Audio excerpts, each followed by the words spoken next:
ko. Cindy. Candy. Ayoko na. Ayoko na pindi ito. Pang mayaman. Sarit lang. Ay, ang ganda nga. Pasilip ko lang muna. Mamaya ko na siya i-reveal doon mismo sa upit. Basta pindi. Excited na ba kayo? Kaya abangan nyo yan mamaya. Hi guys! We're going to Pasay Market na kung saan mamimili tayo ngayon. Pupunta natin yung mga suki natin sa Pasay kasi matagal-tagal din tayo nakapunta. At mambuburaot tayo doon sa palengke. May pagbardagulan tayo doon. May pagbaratan tayo sa kanila. So ngayon papunta na tayo doon. Kaya let's go. Abangan nyo kung anong mabibili ni Diwata. Ayan, so good palengke na naman tayo na kung saan matagal-tagal din tayo hindi nakapunta dito sa Pasay Market. Kasi alam mo naman ang drama ng lola mo, bisi-bisihan. So ngayon nandito tayo para mamili. So let's go. Walang masyadong tao ngayon kasi nga pag ganitong oras, tanghali kasi, kunti na lang na may mili. Pero pag pumunta ka dito ng umaga, so super dami ng tao dito. Kaya naman, puntahan na natin ang mga suki natin dito at may pagtawaran tayo. Let's go! Yung patay-patay sa akin. Oo, alam na yun. Ayan, ang handaan dito sa Pasay Libertad, dito sa market, kasi gusto ko si Madam. Binigyan ako ng embutido na kung saan walang bayad to ha. Ang lalaki ng embutido at saka titikman natin ito mamaya kung gaano siya kasarap. Kaya naman kung gusto magbigyan ng mga freebies, hanapin nyo lang si Madam Susan.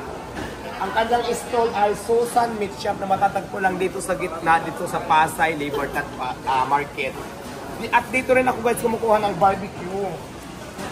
Yung barbecue na menu natin guys, yung hayop sa sarap, dito ko siya kinukuha. Ayan. Araw-araw tayo dito kumukuha kay Madam ng barbecue. Kaya naman kung gusto ng barbecue, may mga marinated din po din sila mga ganito.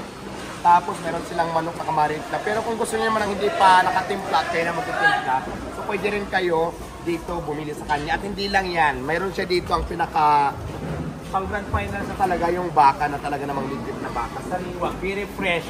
Fresh pa sa aming dalawa ni Madam ang tinda niya. Fresh ka pa? Ayan, mga fresh baka ito guys. So magkano lang ang rate ngayon nito per kilo, Madam? Ganito klase eh. Camera. Ito? Yes, ganito. Yung mga sariwa talaga. Yung fresh pa sa ating dalawa. 360 eh. Ayan, 360 lang. 360, 370. Yung baka kasi guys, meron kasi yan mga part-part. May kamto, may ribs, tapos may purong laman. Ano pa ba yung mga part ng baka? Sirloin. Oh, sirloin. So, depende kasi kung saan part siya, depende din yung price. Pero yung pinakamahal for sure yung sirloin, no? Sirloin kasi puro talaga siya at puro laman tapos malambot siya. Kaya naman kung gusto nyo makamura at makabili talaga ng very fresh na mga karning baka, barbecue, manok, limpo na marinated, hanapin mo lang si Madam Susan. At ito ang kanyang pangalan ng kanyang stall dito sa Pasay. Susan Meat Shop na matatagpuan lang dito sa Libertad, Pasay City Public Market. Kaya naman maghanap na tayo ng ibang bibili natin. Maraming salamat, Madam. Asan na?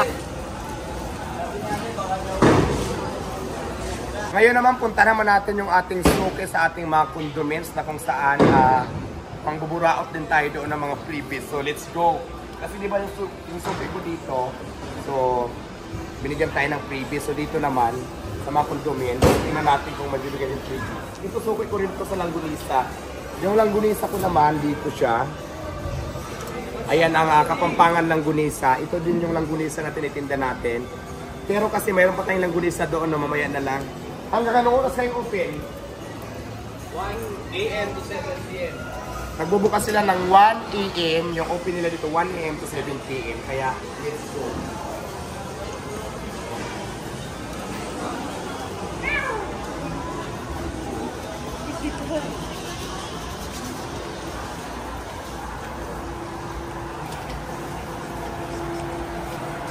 So dito naman ang suki ko sa mga condiments na kung saan lahat ng mga kailangan natin ng mga ingredients tulad ng tuyo, garlic, mga patis, mga kutsara at kung ano-ano pa. Dito naman yan suki natin to. Ang napakagandang si Madam Ana ang may-ari ng tindahan. So let's go. Diwata!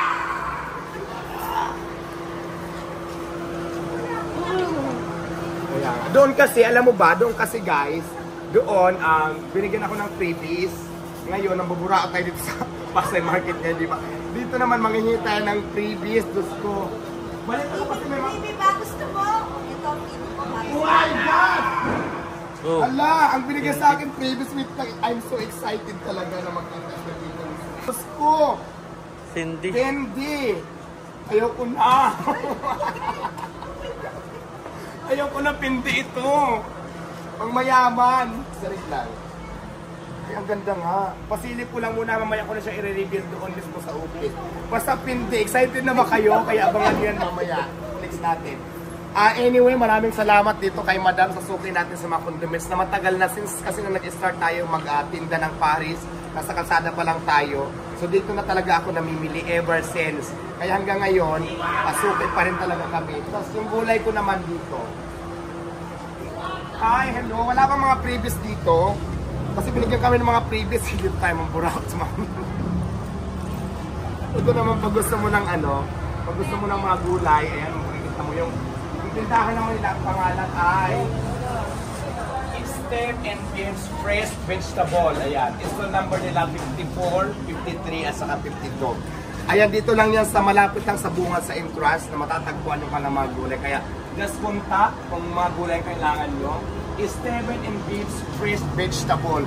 Fresh pa din sa akin yung mga vegetable nila dito kasi araw-araw siya nang ubos at araw-araw yung dating. At syempre, ang napakagandang amiga natin na nandito lang si Madam, ito, o ayan. Simple pero may ibubuga. Simple lang si Madam. Ayan, magkakatabi lang yan sila. Mamili na lang din kayo kung ano mga kailangan nyo. So okay lang ba i-vlog ka? Makikita ka sa social media. Ayan, hanapin nyo lang sila. So ayan guys, ito ang ating update for today's video dito sa Pasay Market na kung saan dito talaga tayo na mamili pag nasa Pasay tayo. So ayan guys, nandito na kami sa labas. Wala kaming dalang sasakyan. So ang ginawa ko, nag-grab lang ako. Yung grab ko naghintay kasi sabi ko balikan na lang. So dito na. Tara na, let's go na.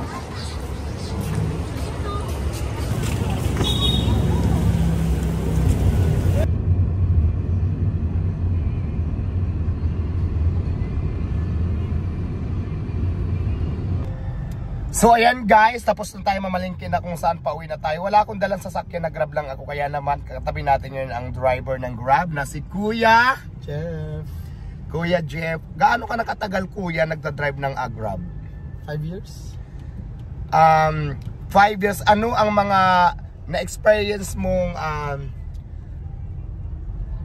sa grab na hindi mo makakalimutan? Marami. Tulad ng mga nag-aaway na pasahero.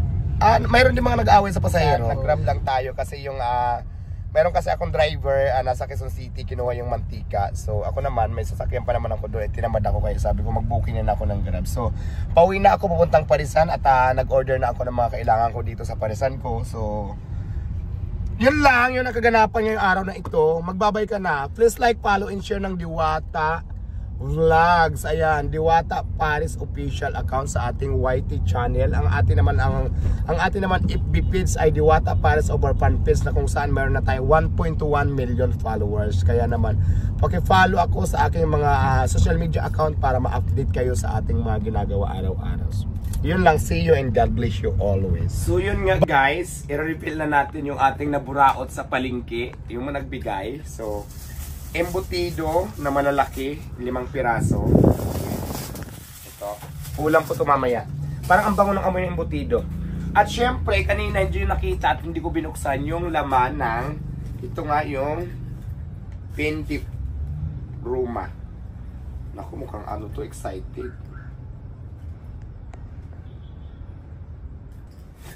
Buksan mo na. Oh my God. Grabe. Pak! Ang ganda. Thank you so much, Madam Ana, sa inyong napakagandang regalo. Ayan oh. Pangmayaman, di ba? Ganda. Ganda, I love it.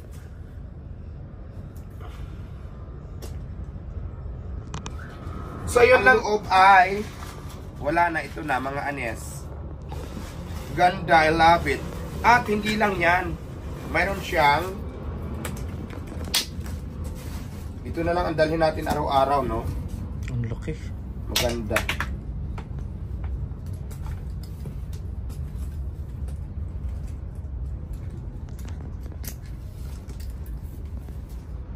Ang ganda. Kinalo mo si Jinky Pacquiao. O, di ba?